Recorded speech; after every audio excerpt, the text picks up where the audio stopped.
Brad's status review. Frustrations of a middle-class father gripped by self-pity. Brad's status half M102 minutes by most standards.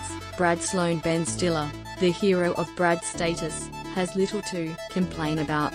His job running a non-profit organization puts him comfortably in the middle class. His wife Melanie Jenna Fisher is loving and supportive, and their teenage son Joy Austin Abrams is a good student who shows promise as a musician.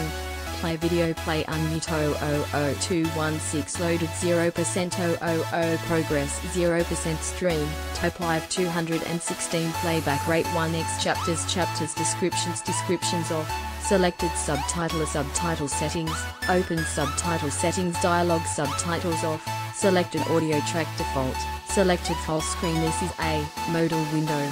Close modal dialogue. This is a modal window. This modal can be closed by pressing the escape key or activating the close button.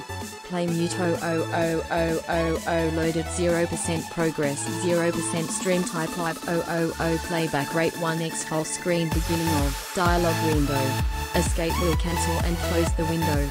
Text color white, black, red, green, blue, yellow, magenta, cyan, transparency, opaque, semi-transparent, background color black, white, red, green, blue, yellow, magenta, cyan, transparency, opaque, semi-transparent, transparent window color black, white, red, green, blue, yellow, magenta, cyan, transparency, transparent, semi-transparent, opaque, font size 50%, 75%, 100%, 125%, 150%, 175%, 200%, 300%, 400%, text edge style none raised depressed uniform drop shadow font family proportional sans serif monospace sans serif proportional serif monospace serif casual script small caps resetters toys all settings to the default by use done close modal dialogue end of dialogue window.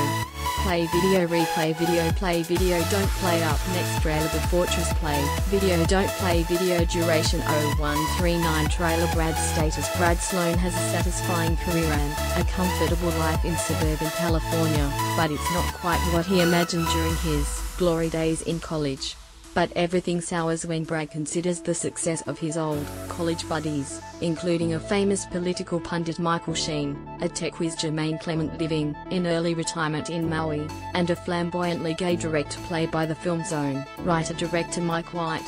Privately, he's consumed by a sense of failure, and when he accompanies Joy on a trip to check out prospective colleges, his resentment comes to a head. The theme of envy is a charged one, and White seems an appropriate person to take it on, especially following his TV show Enlightened, a sustained exploration of what it means to succeed or do good. But Brad's status is a revealing failure. Over-explicit yet tonally uncertain, as if White were too caught up in his subject to achieve the distance needed for satire. Brad's self-pity is absurd, yet was seemingly meant to sympathize as he mourns his lost promise. His voice-over ruminations about falling out of love with the world have the ring of Terrence Malick at his worst. It doesn't help that White has none of Malick's gift for visual poetry, and that Stiller, cast to type as a vain neurotic, shows no sign of loosening up. Still, White's comic gift hasn't entirely deserted him. He knows how to make good use of the actors playing Brad's old pals, especially Sheen, who as usual proves himself a prince of smarm. Even Stiller gets some memorable scenes that capitalize on his gift for pettiness. Brad's battle to get an upgrade on his flight recalls the deadpan treatment of everyday humiliation in their films of Albert Brooks. Most of what's interesting about Brad's status happens in the subtext. Questions arise which White can hardly address without stepping outside his hero's blinkered perspective, something he never opts to do. Brad's relationship with Joy is affectionate and casually profane, in contrast to his distance from Melanie. But what does Joy really want, and what accounts for his bond with the father so totally self-absorbed?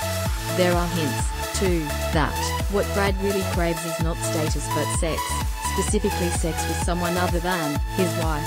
When he sits down for a drink with the idealistic college student Ananya Shatsi Raja, the drama of their encounter stems from his ambiguous way of looking at her, half enchanted and half leering.